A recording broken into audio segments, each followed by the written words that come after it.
So I got into origami back in middle school, so between 7th and 8th grade. I remember I used to fidget a lot with my hands. I would crumple up paper or make paper airplanes.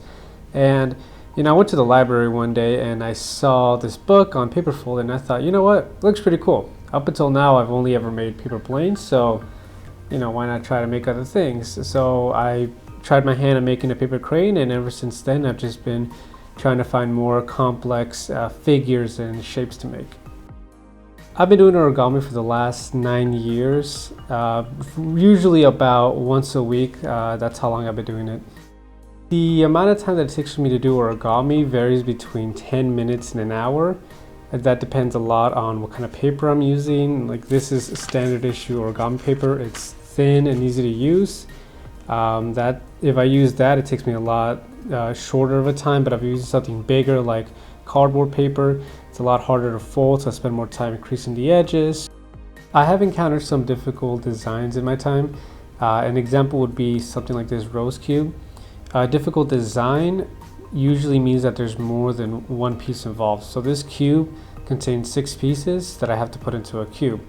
Other designs have upwards of possibly 10, 20, or 30 pieces that you have to put together, and that's where the difficulty lies.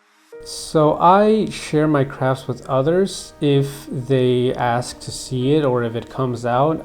As far as posting it to something like social media, I don't do that. I don't feel the need to do so, just because I don't think this is something that it's not something that I want to share out with the world, but it's not something that I keep absolutely private.